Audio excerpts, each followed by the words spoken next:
باب سوم، فتح مکہ، قریش کا 5واں حملہ، عہد شکنی۔ اسی سال 8 ہجری مسلمانوں کو اضطرارً ماہ رمضان میں مکہ پر فوج کشی کرنی پڑی۔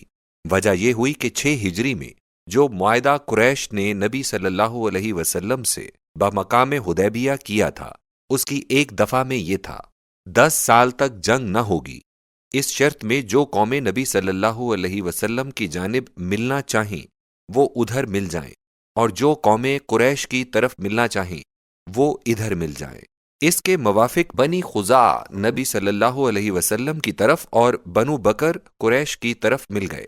معاہدے کو ابھی 2 برس بھی پورے نہ ہوئے تھے کہ بنو بکر نے بنو خزاع پر حملہ کیا، اور قریش نے بھی بنو بکر کو اسلحے سے امداد دی۔ اکرمہ بن ابو جہل، سہیل بن عمرو، معاہدے پر اسی نے دستخط کیے تھے۔ صفوان بن امیہ یعنی مشہور سرداران قریش خود بھی نقاب پوش ہو کر ماں اپنے حوالی و موالی کے بنو خزاع پر حملہ آور ہوئے۔ ان بیچاروں نے بھی امان مانگی، بھاگ کر خانہ کعبہ میں پناہ بھی لی، مگر ان کو ہر جگہ بے دریغ تہ تیغ کیا گیا۔ یہ مظلوم جب الہ کا اپنے خدا کے واسطے، اپنے خدا کے واسطے کہہ کر رحم کی درخواست کرتے تھے تو یہ ظالم ان کے جواب میں کہتے تھے لا الہ اليوم، آج خدا کوئی چیز نہیں۔ مظلوموں کے بچے کھچے 40 آدمی جنہوں نے بھاگ کر اپنی جان بچا لی تھی، نبی صلی اللہ علیہ وسلم کی خدمت میں پہنچے اور اپنی مظلومی اور بربادی کی داستان سنائی۔ عمرو بن سالم الخزاعی نے پر درد نظم میں تمام واقعات گوش گزار کیے۔ اس نظم کے جستہ جستہ اشعار درج کیے جاتے ہیں۔ قریش نے آپ سے وعدہ خلافی کی۔ انہوں نے اس مضبوط معاہدے کو جو آپ صلی اللہ علیہ وسلم سے کیا تھا توڑ ڈالا۔ وہ قدا کی گھاٹی میں گھات لگائے ہوئے تھے۔ وہ سمجھتے ہیں کہ ہماری امداد کو کوئی نہیں آنے کا، اور ہمارے متعلق خیال کیا کہ وہ تو ذلیل ہیں اور کلیل ہیں۔ انہوں نے وتیر میں ہم کو سوتے ہوئے جا لیا، ہم کو رکوع و سجود کی حالت میں پارا پارا کر دیا۔ وتیر پایان مکہ کی جانب ایک چشمے کا نام ہے جس پر بنو خزاع آباد تھے۔ اس مصرے سے معلوم ہوتا ہے کہ ان میں سے کچھ لوگ مسلمان بھی ہو گئے تھے، اگرچہ مورخین کا اتفاق ہے کہ بنی خزاع کی مدد جب نبی صلی اللہ علیہ وسلم نے فرمائی تھی وہ مسلمان نہ ہوئے تھے۔ نمبر 1، معاہدے کی پابندی۔ نمبر 2، فریق مظلوم کی داد رسی۔ نمبر 3، دوست دار قبائل کی آئندہ حفاظت کی غرض سے نبی صلی اللہ علیہ وسلم مکہ کی جانب سوار ہو گئے۔ 10,000 کی جمعیت ہم رکاب تھی۔ اب پڑھیے غزل الغزلات، باب 5، درس 10۔ میرا محبوب سرخ و سفید ہے، 10,000 آدمیوں کے درمیان وہ جھنڈے کی مانند کھڑا ہوتا ہے۔ ملاحظہ کیجئے اسی باب میں درس 16 جو اردو بائبل آج کل مشن ملک میں پھیلا رہی ہے، اس کے الفاظ یہ ہیں: ہاں وہ سراپا عشق انگیز ہے، اے یروشلم کی بیٹیوں، یہ میرا پیارا، میرا جانی ہے۔ مگر عبرانی بائبل کے الفاظ یہ ہیں، اس کا صحیح ترجمہ یہ ہے: وہ تو ٹھیک محمد صلی اللہ علیہ وسلم ہے، میرا خلیل، میرا حبیب یہی ہے، اے دختران یروشلم۔ پادری صاحبان کا اتفاق ہے کہ غزل الغزلات میں ہیکل یعنی قبلہ نے کسی موعود بزرگ کے عشق میں ترانہ گایا ہے۔ اس کے بعد پادری صاحبان اسے حضرت مسیح علیہ السلام کے متعلق فرماتے ہیں، لیکن جب اس ترانے کے مصنف حضرت سلیمان علیہ السلام نے خود ہی نام مبارک محمد بھی فرما دیا اور ان کا پتہ دے دیا کہ وہ ہیکل میں 10,000 آدمیوں کے درمیان آئے گا، تو اب ممدوح کا صحیح پتہ لگ جانے میں کوئی شبہ نہیں۔ عبرانی لفظ محمدیم کا ترجمہ عشق انگیز کرنا سراپا غلط ہے۔ شاید کوئی کہے کہ اس پیش گوئی سے نبی صلی اللہ علیہ وسلم کا 10,000 فوج کے ساتھ خاص مکہ پر آنا ثابت نہیں ہوتا، اس لیے مکہ کا نام دکھانے کے لیے دوسرا حوالہ ملاحظہ فرمائیں۔ کتاب استثناء باب 33 درس 1 اور 2 میں ہے۔ یہ وہ برکت ہے جو موسیٰ علیہ السلام مرد خدا نے اپنے مرنے سے آگے بنی اسرائیل کو بخشی، اور اس نے کہا: خداوند سینا سے آیا اور شعیر سے ان پر طلوع ہوا، فاران ہی کے پہاڑ سے وہ جلوہ گر ہوا، 10,000 قدسیوں کے ساتھ آیا، اور اس کے داہنے ہاتھ میں ایک آتشی شریعت ان کے لیے تھی۔ سینا سے آنے سے موسیٰ علیہ السلام اور شعیر سے خداوند کے ساتھ آنے سے مراد حضرت عیسیٰ ہیں۔ باقی پیش گوئی محمد رسول اللہ صلی اللہ علیہ وسلم کی بابت ہے، جو 10,000 صحابہ کے ساتھ فاران کے پہاڑ سے فاران والوں پر جلوہ گر ہوئے تھے۔ آتشی شریعت سے مراد نورانی اور آسمانی شریعت ہے، کیونکہ موسیٰ علیہ السلام نے آگ میں کلام سنا تھا۔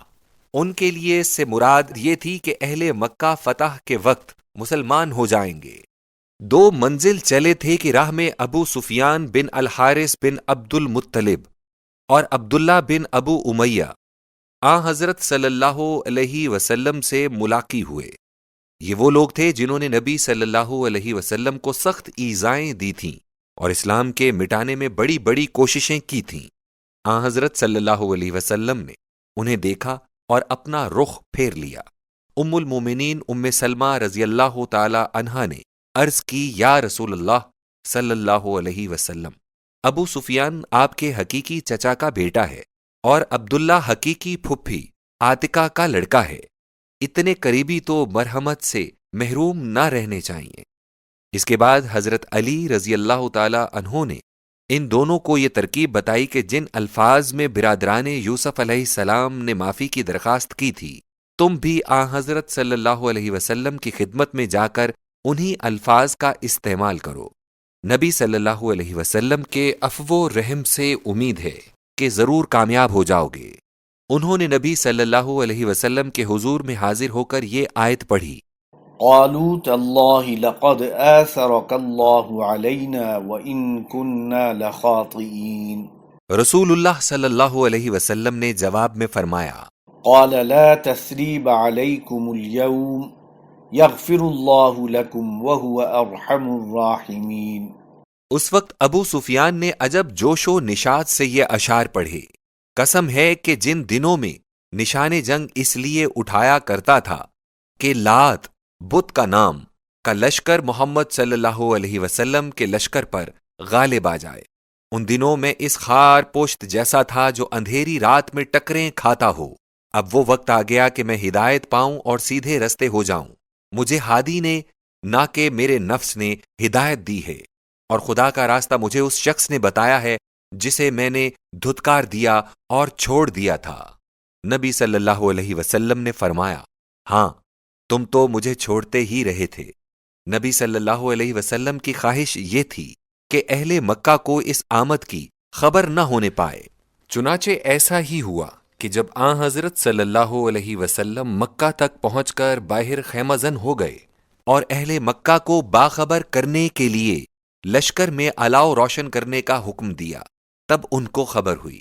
دوسری صبح نبی صلی اللہ علیہ وسلم نے حکم دیا کہ فوج مختلف راستوں سے شہر میں داخل ہو اور ان احکام کی پابندی کرے۔ ملاحظہ کیجئے، ملاکی نبی کی کتاب باب 3 درس 1، اور وہ خداوند جس کی تلاش میں تم ہو، ہاں وہ عہد کا رسول جس سے تم خوش ہو، وہ اپنی ہیکل میں ناگہاں آوے گا، دیکھو وہ یقیناً آوے گا۔ رب الافواج فرماتا ہے، پر اس کے آنے کے دن کون ٹھہر سکے گا، اور جب وہ نمود ہوگا کون ہے جو کھڑا رہے گا۔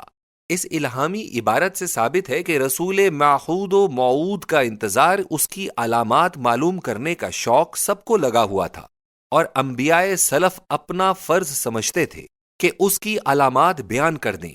ملاکی نبی کی کتاب عہد نامہ قدیم کی سب سے آخری کتاب ہے، اس لیے اس پیش گوئی کے مصداق یا تو حضرت مسیح علیہ السلام ہو سکتے ہیں، یا ہمارے دعوے کے موافق حضرت محمد رسول اللہ صلی اللہ علیہ وسلم۔ مسیح علیہ السلام بوجوہات ذیل اس پیش گوئی کے مصداق نہیں۔ نمبر 1، متی نے اس پیش گوئی کو حضرت مسیح علیہ السلام کی بابت نہیں بتایا، حالانکہ انہوں نے مسیح علیہ السلام کی پیش گوئیوں کو انجیل میں جمع کر دیا ہے۔ نمبر 2، قدیم مصنفین میں سے کسی فاضل عیسائی نے بھی اسے مسیح علیہ السلام کی بابت نہیں کہا۔ نمبر 3، مسیح علیہ السلام کو سب عیسائی ابن اللہ کہتے ہیں، نہ کہ رسول۔ نمبر 4، ہیکل میں دشمن ان کے سامنے مغلوب نہیں ہوئے، بلکہ دشمنوں نے مسیح کو مغلوب کر لیا۔ نبی صلی اللہ علیہ وسلم پر یہ پیش گوئی بوجوہات ذیل صادق آتی ہے۔ نمبر 1، اپنی ہیکل کا لفظ موجود ہے، اس سے ظاہر ہے کہ وہ اس مکان کی طرف آئے گا جسے ہیکل ہونے کا درجہ خود اسی نے بخشا ہو۔ چنانچہ کعبے کو آن حضرت صلی اللہ علیہ وسلم نے ہی قبلہ قرار دیا تھا اور فتح مکہ سے قریباً 7 برس پہلے قرار دے چکے تھے۔ نمبر 2، ناگہاں آوے گا، خود آن حضرت صلی اللہ علیہ وسلم کی دعا یہ تھی اور ایسا ہی ہوا۔ نمبر 3، لفظ رب الافواج بطور برات الاستحلال ہے کہ وہ اس وقت فوجوں کے ساتھ ہوگا۔ نمبر 4، اہل مکہ میں سے کوئی بھی مقابلے میں نہ ٹھہر سکا تھا۔ نمبر 5، لفظ عہد کا رسول انہی معنوں میں ہے جن میں لفظ وہ نبی یوحنا بیپٹسٹ یعنی یحییٰ نبی نے استعمال کیا، اور مسیح نے انکار کیا کہ میں وہ نبی نہیں ہوں۔ دیکھو یوحنا 1 باب 1 درس 22۔ فوج کو ہدایت اور احکام رحم۔ نمبر 1، جو کوئی شخص ہتھیار پھینک دے اسے قتل نہ کیا جائے۔ نمبر 2، جو کوئی شخص خانہ کعبہ کے اندر پہنچ جائے اسے قتل نہ کیا جائے۔ نمبر 3، جو کوئی شخص اپنے گھر کے اندر بیٹھ رہے اسے قتل نہ کیا جائے۔ نمبر 4، جو کوئی شخص ابو سفیان کے گھر جا رہے اسے قتل نہ کیا جائے۔ نمبر 5، جو کوئی شخص حکیم بن حزام کے گھر جا رہے اسے قتل نہ کیا جائے۔ نمبر 6، بھاگ جانے والے کا تعقب نہ کیا جائے۔ نمبر 7، زخمی کو قتل نہ کیا جائے۔ نمبر 8، اسیر کو قتل نہ کیا جائے۔ شہر میں داخل ہونے والے دستوں میں سے صرف اس دستے کا جو خالد بن ولید کے ماتحت تھا کچھ مقابلہ ہوا، جس میں اہل مکہ کو بھاگنا پڑا۔ باقی سب دستے بلا مزاحمت شہر میں داخل ہو گئے۔ مقابلے میں 2 مسلمان 28 مقابل کام آئے۔ خدا کا برگزیدہ رسول صلی اللہ علیہ وسلم جس وقت 20 رمضان شہر میں داخل ہوا اس وقت سر جھکائے قرآن مجید سورہ الفتح کی تلاوت فرما رہا تھا، اور اونٹ کی سواری پر بیت اللہ کو جا رہا تھا، اور اونٹ پر اپنے آزاد کردہ غلام زید رضی اللہ عنہ کے فرزند اسامہ رضی اللہ عنہ کو سوار کر رکھا تھا۔ وہاں پہنچ کر پہلے خدا کے گھر کو بتوں سے پاک کیا۔ اہل حکومت ایسی فتوحات کے موقع پر بڑے تم تراک سے مفتوح شہر میں داخل ہوا کرتے ہیں۔ بخاری میں سر جھکانے کا ذکر نہیں ہے، البتہ قرات میں ترجیح یعنی آواز کو حلق میں گھمانے کا ذکر ہے۔ مدون۔ اب یسایہ نبی کی کتاب باب 21 درس 7 دیکھو۔ حضرت مسیح علیہ السلام اور جناب محمد رسول اللہ صلی اللہ علیہ وسلم کے کاموں کی مماثلت، جس میں ایک گدھے کے سوار اور ایک اونٹ کے سوار کا ذکر بطور پیش گوئی کیا گیا ہے۔ گدھے کے سوار حضرت مسیح علیہ السلام ہیں اور اونٹ کے سوار محمد رسول اللہ صلی اللہ علیہ وسلم۔ دونوں پر خدا کا درود ہو، ہر دو کے حالات کا مقابلہ کرو۔ حضرت مسیح بیت ایل یعنی بیت المقدس میں گدھے پر سوار ہو کر گئے، دکانداروں، کبوتر فروشوں وغیرہ کو وہاں سے نکالا اور خدا کے گھر کو مقدس ٹھہرایا۔ محمد مصطفیٰ صلی اللہ علیہ وسلم بیت اللہ میں اونٹ پر چڑھ کر گئے اور بتوں کو وہاں سے نکالا۔ ان ہر 2 مقدسین نے یسایہ کی پیش گوئی کو سچا ٹھہرایا۔ اس وقت بیت اللہ کے گردا گرد 360 بت رکھے ہوئے تھے۔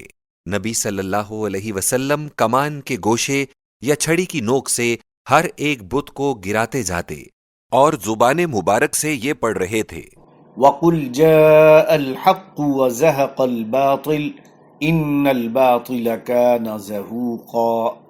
حق آ گیا اور باطل مٹ گیا، باطل تو مٹنے ہی والا ہے۔ قُلْ جَاءَ الْحَقُّ وَمَا يُبْدِئُ الْبَاطِلُ وَمَا يُعِيدُ۔ حق آ گیا اور اب باطل کے لیے کچھ نہیں ہو سکتا۔ پہلی اور دوسری آیت میں بت پرستی کو باطل بتا کر یہ بھی اظہار فرمایا ہے کہ اب اس گھر میں بت نہ رکھے جائیں گے۔ 14ویں صدی گزر رہی ہے اور اس پیش گوئی کی صداقت آشکار ہو رہی ہے۔ جو نبی با اعلام ربانی ایسی زبردست اور واضح پیش گوئیوں کا اظہار فرماتا تھا، اس کے برگزیدہ اور صادق ہونے میں کیوں کر کوئی شخص شبہ کر سکتا ہے؟ کلید کعبہ، حق بحق دار۔ اس کام سے فارغ ہو کر عثمان بن ابی طلحہ رضی اللہ عنہ کو طلب فرمایا۔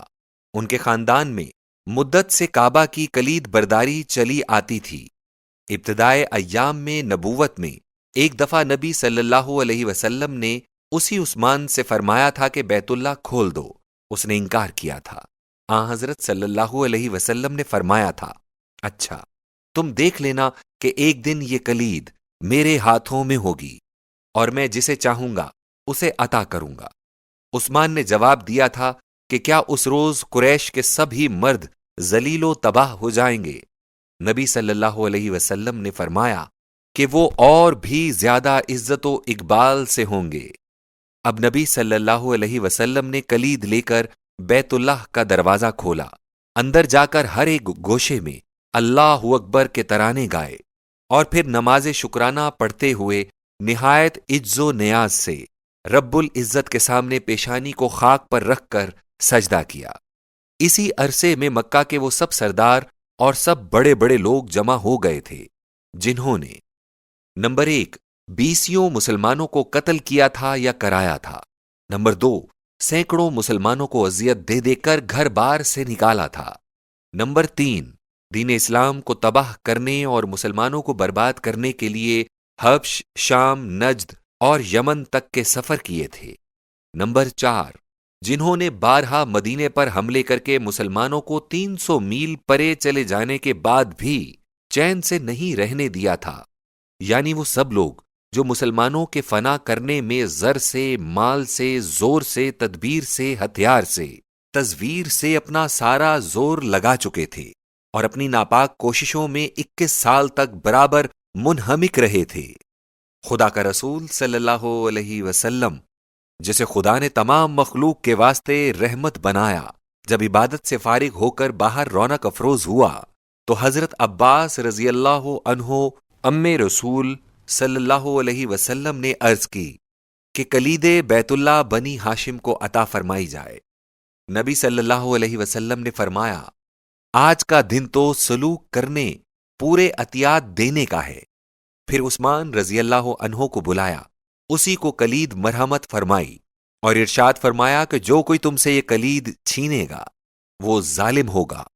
فتح مکہ کے بعد نبی صلی اللہ علیہ وسلم کا خطاب اب رحمت للعالمین اس گردن زدنی و کشتنی جماعت کی جانب متوجہ ہوئے اور زبان مبارک سے فرمایا، يا أيها الناس إنا خلقناكم من ذكر وأنثى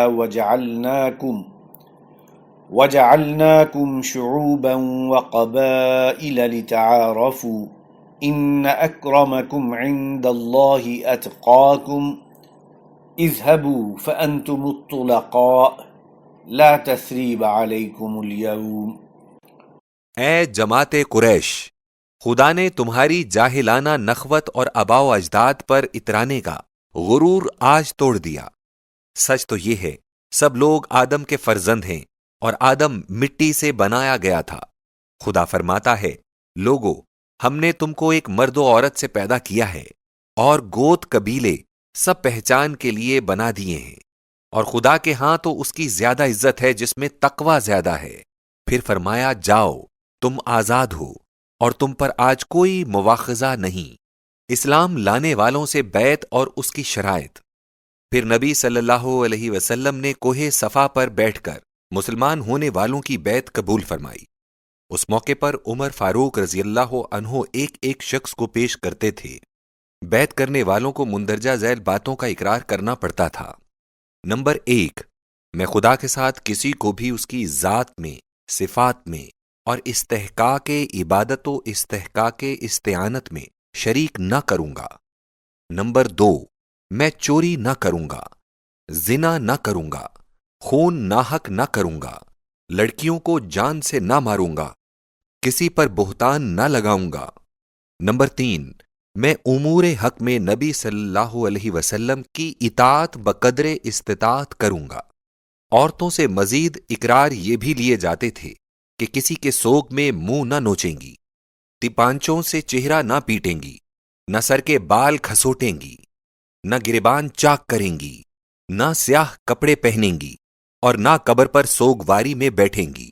عورتوں سے بیعت لینے کا طریقہ۔ عورتوں سے بیعت لینے کا طریق یہ تھا کہ پانی کے باسن میں حضرت صلی اللہ علیہ وسلم اپنے ہاتھ ڈال کر نکال لیتے، پھر بیعت کرنے والی اسی باسن میں اپنا ہاتھ ڈالتی۔ دوسرے مواقع پر صرف زبانی اقرار لے کر ہی تکمیل بیعت فرمایا کرتے۔ فتح سے دوسرے دن کا ذکر ہے کہ نبی صلی اللہ علیہ وسلم کعبے کا طواف کر رہے تھے۔ فضالہ بن عمیر نے موقع دیکھ کر ارادہ کیا کہ حضرت صلی اللہ علیہ وسلم کو قتل کر ڈالے۔ جب وہ اس ارادے سے قریب پہنچا تو نبی صلی اللہ علیہ وسلم نے فرمایا، کیا فضالہ آتا ہے؟ فضالہ بولا، ہاں۔ نبی صلی اللہ علیہ وسلم نے فرمایا، تم اپنے دل میں ابھی کیا ارادہ کر رہے تھے؟ فضالہ نے کہا، کچھ نہیں، میں تو اللہ اللہ کر رہا تھا۔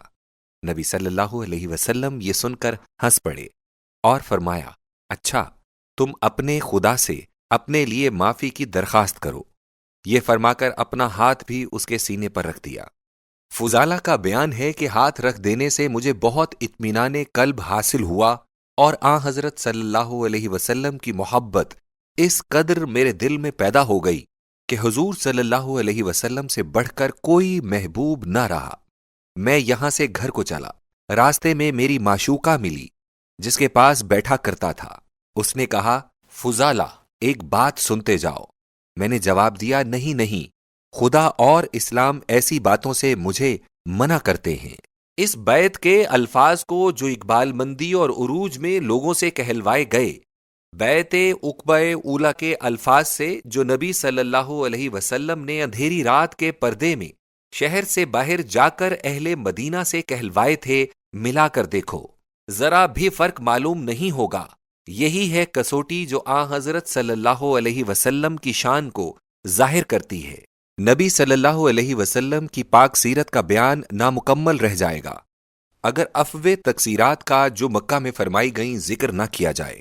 واضح ہو کہ مکہ میں داخل ہونے سے پہلے تمام فوج کو ہدایت کر دی گئی تھی کہ کسی شخص پر حملہ نہ کریں، لیکن 4 مرد 2 عورتیں جو اپنے سابقہ جرائم کی وجہ سے واجب القصاص تھے، اعلان کر دیا گیا کہ ان کو قتل کر دیا جائے۔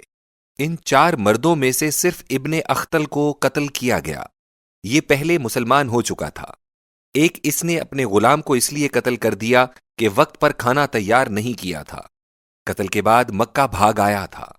باقی 3 اکرمہ بن ابی جہل، حبار بن الاسود اور عبداللہ بن ابی سرح کو معافی دی گئی۔ نمبر 1، اکرمہ علاوہ ازیں کہ ابو جہل کا بیٹا تھا اور بارہا مسلمانوں سے جنگ کر چکا تھا، اب حال میں بھی بنو خزاعہ کو جو مسلمانوں کے حلیف تھے تباہ کرنے کا باعث یہی تھا۔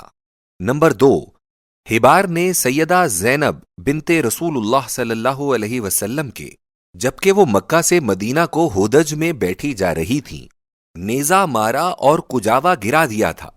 اس صدمے سے ان کا حمل ساکت ہو گیا اور بالآخر اسی صدمے سے انہوں نے وفات پائی تھی۔ نمبر 3، عبداللہ بن ابی سرح کہنے لگا تھا کہ وہی تو میرے پاس آتی ہے اور محمد صلی اللہ علیہ وسلم تو مجھ سے سن کر لکھوا دیتے ہیں۔ اللہ اکبر! ایسے مجرمین پر رحم فرمانا نبی الرحمت ہی کا کام ہے۔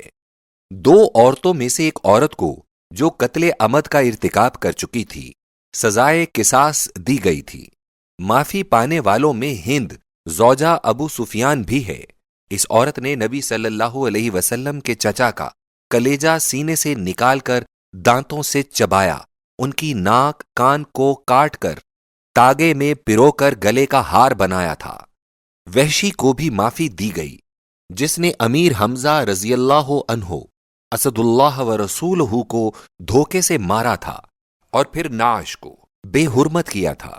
غور کرنے سے معلوم ہوتا ہے کہ حضرت صلی اللہ علیہ وسلم کے عسکر نے مکہ فتح نہیں کیا تھا بلکہ خلق محمدی صلی اللہ علیہ وسلم اور عفو رحم مصطفیٰ صلی اللہ علیہ وسلم نے اہل مکہ کے دلوں کو فتح کر لیا تھا۔ علماء میں بھی اختلاف ہے کہ مکہ فتح ہوا یا صلح سے اس پر قبضہ ہوا۔ مسلمانوں کی جائیدادیں فتح کے بعد غنیمت کے طور پر کفار کے مال و جنس پر قبضہ کرنے کا تو کیا ذکر ہے۔ مہاجرین مسلمان جو مکہ ہی سے اجڑ کر گئے تھے ان کے گھروں پر کفار نے قبضہ کر لیا تھا۔ اب ان مسلمانوں نے نبی صلی اللہ علیہ وسلم سے اپنی جائیدادوں کے واپس دلائے جانے کی درخواست کی۔ لیکن نبی صلی اللہ علیہ وسلم نے ان کی اس درخواست کو نامنظور فرمایا۔ گویا حضور صلی اللہ علیہ وسلم کا مدعا یہ تھا کہ جن چیزوں کو تم خدا کے لیے چھوڑ چکے، اب ان کی واپسی کا کیوں سوال کرتے ہو؟ چنانچہ مسلمانوں کو ان کی جائیدادیں فتح کے بعد واپس نہیں دلائی گئیں۔ مماثلت یوسف علیہ السلام و محمد صلی اللہ علیہ وسلم۔ فتح مکہ کا بیان، جس کے ضمن میں انبیاء گزشتہ کے کئی صحیفوں کی پیش گوئیاں مندرج ہیں، ختم کرنے سے پیشتر قارئین کو ایک اور زبردست پیش گوئی پر توجہ دلاتا ہوں۔ قرآن مجید میں سورہ یوسف علیہ السلام ہے، جس کا نزول مکہ میں ہوا تھا۔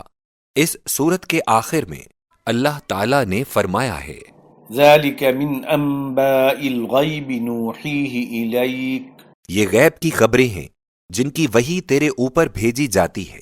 اب قارئین حضرت یوسف علیہ السلام جو الکریم بن الکریم بن الکریم بن الکریم کے خطاب سے مخاطب ہیں کہ حالات سے نبی کریم صلی اللہ علیہ وسلم کے حالات کی مماثلت معلوم کر لیں۔ نمبر 1، حضرت یوسف علیہ السلام پر بوجہ ان کے روحانی کمالات کے ان کے بھائیوں نے حسد کیا۔ اسی طرح نبی صلی اللہ علیہ وسلم پر بھی آپ کے بھائیوں نے حسد کیا۔ نمبر 2، حضرت یوسف علیہ السلام چاہ کے اندر رہے اور نبی کریم صلی اللہ علیہ وسلم غار کے اندر۔ نمبر 3، حضرت یوسف علیہ السلام نے چند سال زندان میں بسر کیے اور آن حضرت صلی اللہ علیہ وسلم نے چند سال شیب ابی طالب میں محصور ہو کر کاٹے۔ نمبر 4، حضرت یوسف علیہ السلام کو وطن سے باہر مصر میں جا کے جاہ و جلال، اور آن حضرت صلی اللہ علیہ وسلم کو وطن سے باہر مدینہ میں جا کر کامیابی ہوئی۔ نمبر 5، حضرت یوسف علیہ السلام کے سامنے قحط کے دنوں میں ان کے بھائی التجا لے کے گئے۔ آن حضرت صلی اللہ علیہ وسلم کے سامنے بھی حضور صلی اللہ علیہ وسلم کے بھائیوں نے ایسی درخواست پیش کی۔ صحیح بخاری باب استسقاء میں ہے کہ جب مکہ میں قحط شدید پڑا تو ابو سفیان نبی صلی اللہ علیہ وسلم کی خدمت میں آیا، کہا، محمد صلی اللہ علیہ وسلم، آپ تو اپنی تعلیم میں رحم اور قرابت داروں سے سلوک کا حکم دیتے ہیں، دیکھیے ہم قحط سے مر رہے ہیں، دعا کیجئے یہ مصیبت ٹلے۔ اور آن حضرت صلی اللہ علیہ وسلم کی دعا سے قحط رفع ہوا تھا۔ نمبر 6، حضرت یوسف علیہ السلام نے مصر سے کنعان کو اپنے بھائیوں کے لیے غلہ بھجوایا، اور آن حضرت صلی اللہ علیہ وسلم نے سمامہ بن اسال کو حکم دے کر نجد سے مکہ میں غلہ بھجوایا تھا۔ نمبر 7، حضرت یوسف علیہ السلام کی عظمت کو بالآخر بھائیوں نے تسلیم کیا تھا، اور آن حضرت صلی اللہ علیہ وسلم کی عظمت کا بھی ان کے بھائیوں کو بالآخر اعتراف کرنا پڑا تھا۔ نمبر 8، حضرت یوسف علیہ السلام نے اپنے ایذا دہندہ بھائیوں کے لیے یغفر اللہ لکم کی دعا فرمائی تھی۔ آن حضرت صلی اللہ علیہ وسلم نے بھی اپنے چچیرے بھائی ابو سفیان بن الحارث بن عبد المطلب اور عبداللہ بن امیہ کو، جنہوں نے برسوں حضور صلی اللہ علیہ وسلم کو ستایا تھا، اسی دعا سے شاد کام فرمایا تھا۔ نمبر 9، حضرت یوسف علیہ السلام کے علو مرتبت کا اظہار ان کے والد یعقوب علیہ السلام نے کیا تھا، اور آن حضرت صلی اللہ علیہ وسلم کی رسالت پر فتح مکہ کے دن حضور صلی اللہ علیہ وسلم کے چچا عباس رضی اللہ عنہ، جن کو حدیث میں سن و اب مثل پدر فرمایا گیا، ایمان لائے تھے۔ نمبر 10، حضرت یوسف علیہ السلام نے اپنے بھائیوں کو قال لا تثریب علیکم اليوم کہہ کر معاف فرمایا تھا، اور آن حضرت صلی اللہ علیہ وسلم نے اپنے بھائیوں کو، جنہوں نے ہزارہا اذیتیں دی تھیں، اسی کلام طیب سے خرسند فرمایا تھا۔ چونکہ ان سب حالات کی اطلاع آن حضرت صلی اللہ علیہ وسلم کو مکہ میں دے دی گئی تھی، اور سورہ یوسف علیہ السلام کا اعلان مکہ ہی میں منکروں کے اندر ہو چکا تھا، جن کا ظہور اتم فتح مکہ تک ہو گیا، اس لیے سورہ مذکور کو بھی فتح مکہ سے مناسبت خاص ہے، اور تمام سورت آن حضرت صلی اللہ علیہ وسلم کے لیے پیش گوئی کا حکم رکھتی ہے۔ فتح مکہ کے نتائج۔ فتح مکہ کے بعد جو صلح اور معافی سے 1000 درجہ بڑھ کر ہے، اسلام لانے والوں کی تعداد کثیر در کثیر ہو گئی تھی۔ اس کے چند اسباب ہیں۔ نمبر 1، بہت سے قبائل اسلام سے اس لیے رکے ہوئے تھے کہ وہ قریش کے ہم عہد تھے اور اسلام لانا بمنزلہ عہد شکنی کے تھا۔ نمبر 2، بہت سے قبائل اسلام سے اس لیے رکے ہوئے تھے کہ وہ قریش کے مقابلے میں بہت کمزور تھے، مگر ان کے تعلقات یا رشتہ داری قریش کے ساتھ وابستہ تھے، اور ان کا خیال تھا کہ اسلام لانے سے وہ تعلقات بھی منقطع ہو جائیں گے اور یہ لوگ قریش کے غیظ و غضب کا مورد بھی بن جائیں گے۔ نمبر 3، بہت سے قبائل کی رائے تھی کہ مسلمانوں کا مکہ پر قابض ہو جانا ہی صحیح نشان ان کی صداقت کا اور مقبول خدا ہونے کا ہو سکتا ہے، کیونکہ سینکڑوں سال سے قومی روایات ان میں چلی آتی تھیں کہ مکہ پر کوئی ایسا شخص فتح نہیں پا سکتا جس کے ساتھ رب العالمین کی نصرت و تائید نہ ہو۔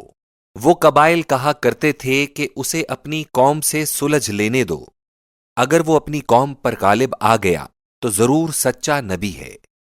نمبر 4، ہنوز مختلف قبائل میں 20 بوڑھے ایسے موجود تھے جنہوں نے فاتح یمن ابراہہ حبشی کے 40,000 لشکر جرار کو مکہ پر حملہ آور ہوتے دیکھا تھا۔ فرینچ پروفیسر سیڈیو نے اپنی کتاب خلاصہ تاریخ العرب میں لشکر حبش کی تعداد 40,000 تحریر کی ہے اور لکھا ہے کہ جنرل ابراہہ الاشرم نے، جو یمن میں نجاشی کا نائب السلطنت بھی بن گیا تھا، صنعاء میں ایک گرجا تعمیر کیا تھا جس کی عمارت نہایت عجیب تھی۔ وہ چاہتا تھا کہ عرب کا سارا ملک اس گرجا کے سالانہ حج کو آیا کرے، جیسا کہ کعبے کے حج کو جاتے ہیں۔ جب اسے دیگر تدابیر میں کامیابی نہیں ہوئی تب کعبے کے گرانے کو آیا تھا۔ عبداللہ بن زبارہ شاعر قدیم اپنے قصیدے میں اس واقعے کی بابت کہتا ہے، ذرا پوچھو کہ آرمی کے جنرل نے کیا کچھ دیکھا۔ جسے خبر ہے وہ بے خبروں کو بتا دے کہ 60,000 میں سے کوئی بھی اپنے ملک کو زندہ نہ گیا تھا، اور اگر کوئی مرتا پڑتا واپس گیا بھی تو وہ بھی نہ بچا تھا۔ چونکہ پروفیسر سیڈیو نے لکھا ہے کہ جنرل اریاد 70,000 فوج لے کر 525 عیسوی میں آیا تھا، اس لیے عجب نہیں کہ عربی شاعر کا بیان تعداد فوج کے متعلق صحیح ہو، اور سٹرم جو اریاد کا نائب و قاتل ہے، یمن میں 10,000 فوج چھوڑ کر 60,000 فوج مکہ پر لایا ہو۔ اس لشکر میں ہاتھی بھی تھے اور ابراہہ کی خاص سواری کا ہاتھی محمود نسل کا تھا۔ ان بوڑھوں نے اپنی آنکھ سے آج تک 60 برس پیشتر ان حبشیوں کو مکہ پر حملہ کرتے بھی دیکھا تھا، اور یہ بھی دیکھا تھا کہ اہل مکہ ان کے ڈر سے گھر بار چھوڑ کر پہاڑوں کی چوٹیوں پر جا رہے تھے، اور شہر میں ایک بھی حملہ آور فوج کا مقابلہ کرنے والا نہ رہ گیا تھا۔ بائیں ہمہ انہوں نے دیکھا تھا کہ فوج خستہ و برباد ہوئی، اور سردار فوج بحال تباہ و خراب ایسی حالت میں بھاگا کہ نہ فوج ساتھ تھی نہ ہاتھی، بلکہ سب کے لاشیں مکہ سے 4 کوس پرے سڑ رہے تھے۔ سردار عبد مناف اور ابراہہ کا مکالمہ۔ ان بوڑھوں کو اب تک عبد مناف اور ابراہہ کی گفت و کلام بھی یاد تھی کہ جب ابراہہ کا لشکر مکہ کی سرحد پر آ اترا تو انہوں نے اہل مکہ کے مویشی جو جنگل میں چر رہے تھے پکڑ لیے۔ ان میں عبد مناف کے بھی 100 اونٹ تھے۔ عبد مناف ہمارے نبی صلی اللہ علیہ وسلم کے دادا تھے، اور اس وقت مکہ کے سردار وہی تھے۔ خوب لمبے چوڑے، سرخ و سفید، شکل سے امارت و روب برستا تھا۔ یہ خود حبشیوں کے لشکر میں گئے اور سردار فیل خانہ کی وساطت سے ابراہہ کو ملے۔ اس نے تعظیم دی، برابر بٹھایا اور پوچھا کس طرح تشریف لائے۔ عبد مناف نے کہا، ہمارے مویشی آپ کی فوج نے پکڑ لیے ہیں، براہ مہربانی ان کو چھوڑ دینے کا حکم دیجیے۔ ابراہہ بولا، جب آپ آئے تھے تو میرے دل میں آپ کی بڑی وقت پیدا ہوئی تھی، لیکن آپ کی بات سن کر اب نہ وہ وقت قائم رہی نہ عزت۔ عبد مناف نے پوچھا، وہ کیوں؟ ابراہہ بولا، دیکھو میں اس لیے آیا ہوں کہ تمہاری اس عبادت خانے کو گرا دوں جسے تم سب سے زیادہ مقدس مکان سمجھتے ہو، اور جس کے سامنے میرے تعمیر کردہ کلیسا کی وقت و عزت عرب کی نگاہ میں اب تک کچھ بھی نہیں ہوئی۔ تم اپنے اس مقدس مکان کے بچاؤ کا ذرا بھی ذکر نہیں کرتے اور اپنے مویشیوں کو اس سے زیادہ قیمتی سمجھتے ہو۔ عبد مناف نے کہا، نہیں، میں مویشیوں کو اس سے بڑھ کر نہیں سمجھتا، بات یہ ہے کہ میں مویشیوں کا مالک ہوں اور مجھے ان کی فکر ہے، اور اس گھر کا مالک ایک اور ہے، اسے اپنے گھر کا خود ہی خیال ہوگا، مجھے اس کی فکر کی ضرورت نہیں۔ الغرض جب مکہ پر مسلمانوں کا ایسی کامیابی اور آسانی کے ساتھ قبضہ ہوا تو اسلام لانے والوں کے سامنے معاہدات کی روک اٹھ گئی، قریش کا دباؤ اور روب بھی جاتا رہا، اور مسلمانوں کا مقبول خدا ہونا بھی انہوں نے اپنے مقرر کردہ معیار کے موافق دیکھ لیا، اور ان وجوہات سے اسلام لانے والوں کی کثرت ہو گئی۔ نمبر 5، سب سے آخری اور 5ویں وجہ یہ ہے کہ اب اسلام کی حقیقت کے سمجھانے اور اسلام کی تبلیغ کرنے میں واعظین اسلام کے سامنے کوئی روک ٹوک اور دقت باقی نہ رہی تھی۔ واعظ آزادی سے منادی کرتے تھے، سامعین آزادی و اطمینان سے وعظ سنتے تھے، اور اسلام کی کشش کامل لوگوں کو اپنی جانب خود بخود کھینچ لیتی تھی۔ حوازن ثقیف کے حملے کی مدافعت۔ غزوہ حنین، شوال 8 ہجری، فتح مکہ ہو جانے سے حوازن اور ثقیف کے قبیلوں نے، جن کی حد مکہ سے ملتی تھی، سوچا کہ اگر ہم مسلمانوں کو شکست دے دیں تو اہل مکہ کے جس قدر باغات اور جاگیرات طائف میں ہیں وہ بلا دغدغہ بغیر کسی خدشے کے ہمارے ہو جائیں گے، اور مسلمانوں سے بت شکنی کے جرم کا انتقام بھی لیا جا سکے گا۔ انہوں نے بنی مضر و بنی ہلال کے قبیلوں کو بھی اپنے ساتھ ملا لیا، اور 4000 بہادر لے کر مکہ کو روانہ ہوئے اور وادی حنین میں آ اترے۔ انہوں نے اپنے سردار مالک بن عوف کے مشورے سے اپنے زن و بچہ، مال و مواشی کو بھی ساتھ لے لیا تھا۔ مالک نے اس تدبیر کا یہ فائدہ بتایا تھا کہ زن و بچہ، مال مویشی کو چھوڑ کر کوئی شخص بھی میدان جنگ سے فرار نہیں اختیار کرے گا۔ یہ خبر سن کر نبی صلی اللہ علیہ وسلم بھی، جو کعبے کے متصل اور حرم کی سرزمین پر جنگ کرنا مناسب نہ سمجھتے تھے، مکہ سے آگے بڑھے۔ اسلامی لشکر میں مکہ کے 2000 اشخاص اور بھی شامل ہو گئے تھے۔ اس تعداد میں 9 مسلم بھی شامل تھے اور بت پرست موحد بھی۔ فوج کی مجموعی تعداد 12000 ہو گئی تھی۔ فوج کو اپنی کثرت پر بھی غرور ہو گیا تھا، اور اسی لیے وہ مراحل حزم و احتیاط سے دور بھی تھی۔ دشمن نے ایک تنگ و دشوار گزار درہ میں گھات لگائی اور اپنے تیر اندازوں کو وہاں بٹھایا۔ جب لشکر اسلام کا اگلا حصہ، جس میں زیادہ تر طلقائے مکہ یا ایسے لاابالی نوجوان تھے کہ کسی کے پاس ہتھیار بھی نہ تھے یا لڑائی کی ضرورت کے موافق نہ تھے، دشمن کی زد میں بے خبر جا پہنچا تو انہوں نے اتنے تیر برسائے کہ ان کو سراسیمہ ہو کے بھاگنے ہی کی سوجی۔ قریباً 100 صحابی میدان میں کھڑے رہ گئے تھے۔ نبی صلی اللہ علیہ وسلم نے جب چاروں طرف سے حملہ آوروں کو بڑھتے اور اپنے لشکر کو بھاگتے دیکھا تو بے نظیر شجاعت و استقامت کا نمونہ دکھایا۔ آن حضرت صلی اللہ علیہ وسلم اپنے خچر سے اترے اور یہ فرمانا شروع کیا، میں نبی ہوں، اس میں ذرا بھی شبہ نہیں، میں عبد المطلب کا فرزند ہوں۔ مطلب یہ تھا کہ میرے صدق کا معیار کسی فوج کی شکست یا فتح نہیں ہے، بلکہ میری صداقت خود میری ذات سے ہوتی ہے۔ اب عباس رضی اللہ عنہ عم نبی صلی اللہ علیہ وسلم نے صحابہ رضی اللہ اجمعین، مہاجرین و انصار کے پتے سے بلانا شروع کیا۔ وہ سب آواز سنتے ہی کبوتروں کی ٹکڑی کی طرح ایک آواز پر ہی پلٹے۔ اب فوج کی ترتیب از سر نو کی گئی، انصار و مہاجرین کو آگے بڑھایا گیا۔ غنیم اس حملے سے بھاگ نکلا اور 2 حصوں میں منتشر ہو گیا۔ نمبر 1، ان کا سردار مالک بن عوف جنگی مردوں کو لے کر قلعہ طائف میں جا ٹھہرا۔ نمبر 2، دوسرا گروہ جس میں ان کے اہل و عیال تھے اور زر و مال تھا، اوتاس کی گھاٹی میں جا چھپا۔ نبی صلی اللہ علیہ وسلم نے قلعہ طائف کے محاصرے کا حکم دیا اور اوتاس کی طرف ابو عامر اشعری رضی اللہ عنہ کو مامور فرمایا۔ ابو عامر اشعری نے وہاں پہنچ کر دشمن کے اہل و عیال اور زر و مال پر قبضہ کر لیا۔ جب نبی صلی اللہ علیہ وسلم کو اوتاس کا نتیجہ معلوم ہوا تو قلعے کے محاصرے کو اٹھا دینے کا حکم دیا، کیونکہ ان لوگوں پر اہل و عیال کے جاتے رہنے کی بھاری مصیبت پڑ چکی تھی۔ اوتاس میں 24,000 اونٹ، 40,000 بکریاں، 4,000 اوقیہ چاندی اور 6,000 زن و بچہ مسلمانوں کے ہاتھ لگے تھے۔ یرمیہ نبی کی کتاب باب 49 درس 29 تا 30 دیکھو، جس میں مکہ کی فتح اور جنگ حنین کا ذکر اور اس بھاری غنیمت کے ملنے کا بیان ہے۔ کتاب کے الفاظ یہ ہیں: اٹھو، کیدار پر چڑھو اور پورب کے لوگوں کو ہلاک کر دو، ان کے خیموں اور ان کے گلوں کو وہ لے لیں گے، اور ان کے سارے برتنوں اور ان کے اونٹوں کو وہ اپنے لیے لیتے جائیں گے۔ واضح ہو کہ کیدار پر چڑھائی سے مراد مکہ پر چڑھائی ہے، جہاں قریش فرزندان کیدار آباد تھے، اور پورب والوں سے مراد حنین و طائف کے لوگ ہیں۔ دیکھو، حنین مکہ سے پورب کی طرف ہے۔ نبی صلی اللہ علیہ وسلم ابھی میدان جنگ کے قریب ہی ٹھہرے ہوئے تھے کہ قبیلہ حوازن کے 6 سردار آئے۔ انہوں نے رحم کی درخواست پیش کر دی۔ ان میں وہ لوگ تھے جنہوں نے طائف میں نبی صلی اللہ علیہ وسلم پر پتھر برسائے تھے، اور آخری مرتبہ وہاں سے زید رضی اللہ عنہ رسول اللہ صلی اللہ علیہ وسلم کو بے ہوشی کی حالت میں اٹھا کر لائے تھے۔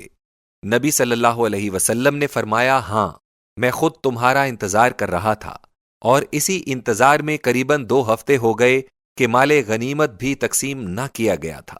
میں اپنے حصے کے اور اپنے خاندان کے حصے کے قیدیوں کو بآسانی چھوڑ سکتا ہوں، اور اگر میرے ساتھ صرف انصار و مہاجرین ہی ہوتے تو سب کا چھوڑ دینا بھی مشکل نہ تھا، مگر تم دیکھتے ہو کہ اس لشکر میں میرے ساتھ وہ لوگ بھی ہیں جو ابھی مسلمان نہیں ہوئے، اس لیے ایک تدبیر کی ضرورت ہے۔ تم کل نماز صبح کے بعد آنا اور مجمع عام میں اپنی درخواست پیش کرنا، اس وقت کوئی صورت نکل آئے گی۔ فرمایا، تم خواہ مال کا لینا پسند کر لو یا اہل و عیال کا، کیونکہ حملہ آور لشکر کو خالی رکھنا دشوار ہے۔ بے نظیر فیاضی اور رحم۔ دوسرے دن وہی سردار آئے اور انہوں نے مجمع عام میں اپنے قیدیوں کی رہائی کی درخواست نبی صلی اللہ علیہ وسلم کی خدمت میں پیش کی۔ نبی الرحمت صلی اللہ علیہ وسلم نے فرمایا، میں اپنے اور بنو عبد المطلب کے قیدیوں کو بلا کسی معاوضے کے رہا کرتا ہوں۔ انصار و مہاجرین نے کہا، ہم بھی اپنے اپنے قیدیوں کو بلا کسی معاوضے کے آزاد کرتے ہیں۔ اب بنی سلیم و بنی فزارہ رہ گئے۔ ان کے نزدیک یہ عجیب بات تھی کہ حملہ آور دشمن پر جو خوش قسمتی سے زیر ہو گیا ہو، ایسا رحم و لطف کیا جائے، اس لیے انہوں نے اپنے حصے کے قیدیوں کو آزاد نہ کیا۔ نبی صلی اللہ علیہ وسلم نے انہیں بلایا۔ ہر ایک قیدی کی قیمت 6 اونٹ قرار پائے۔ یہ قیمت نبی صلی اللہ علیہ وسلم نے ادا کر دی، اور اس طرح باقی قیدیوں کو بھی آزادی دلائی۔ پھر سب قیدیوں کو اپنے حضور سے لباس پہنا کر رخصت فرما دیا۔ رضائی بہن کی عزت۔